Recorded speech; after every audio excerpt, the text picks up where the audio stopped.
isang nakagigimbal na pangyayari, mga kaibigan, ang hindi inireport sa lumang klaseng mainstream news media sa buong mundo. Hindi ito ibinalita ng CNN at iba pang mga world news site dahil ang rason ng mga mainstream media na pag ibinalita raw ito ay magkakaroon ng 100% na probability ng World War III. Kaya naman kabilang na rin si President Joe Biden at iba pang mga presidente ng alay ay hindi rin nagsalita patungkol sa bagay nito. Ano kaya ito, mga kaibigan? Atin itong pag-usapan sa pagkakataong ito.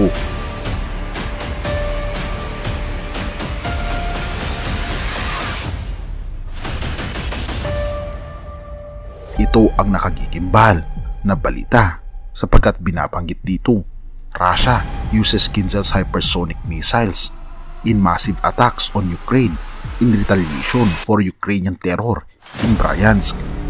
Kung ating mapapansin, mga kaibigan, nagpasabog ang Russia ng hypersonic missile. Ang hypersonic missile, mga kaibigan, ay isa itong dagger na naglalaman ng nuklear. Ang range dito, mga kaibigan, ay pwedeng umabot ng 3,000 kilometers at sa bilis na 2.5 miles per second. Ito ay maaaring conventional o nuclear warheads.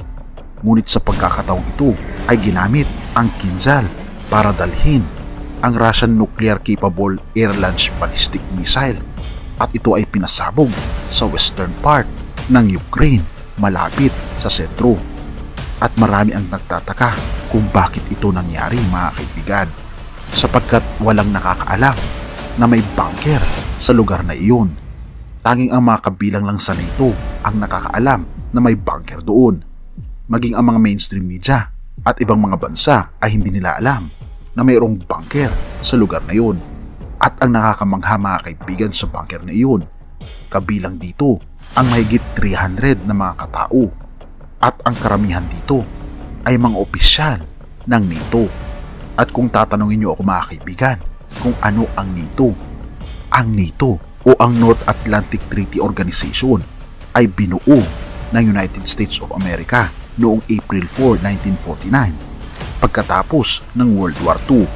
Kabilang dito, mga kaibigan, ang 29 na countries ng Europe at kabilang na rin dito ang 2 bansa ng North America.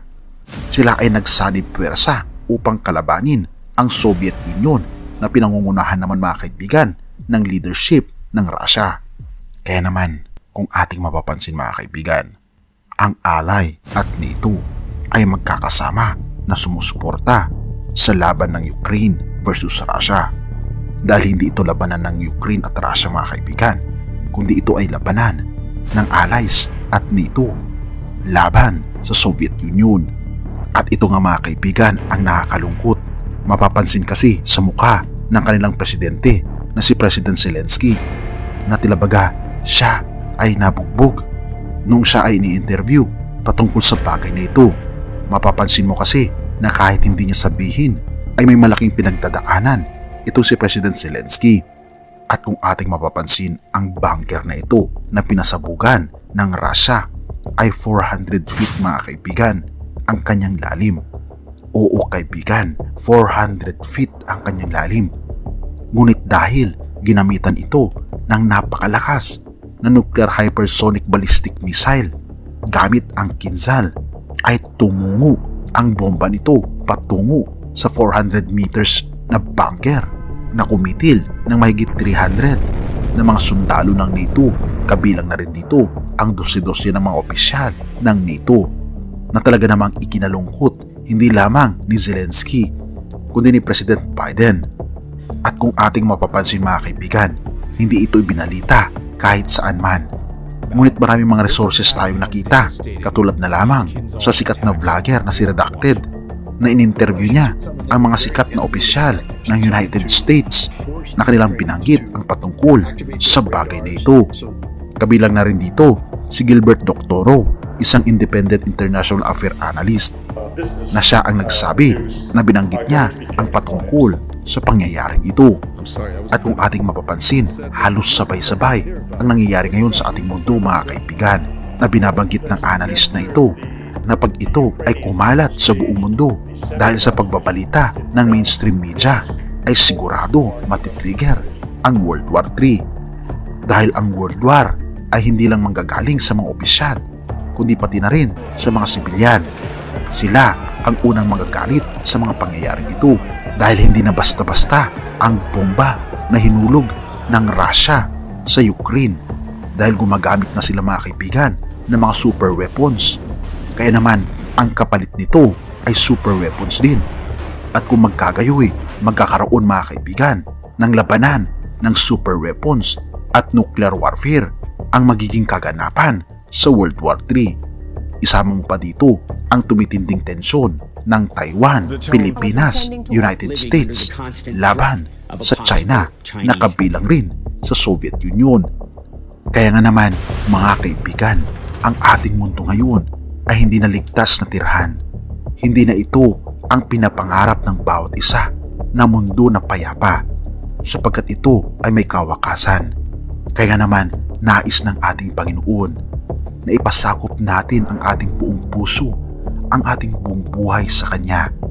Nais niya na makita natin ang mga babalang ito na binabanggit sa Mateo 24 na magkakaroon ng mga digmaan at mga balibalita ng mga mangyayaring digmaan na ito'y nangyayari na mga kaibigan sa ating kapanahunan ngayon.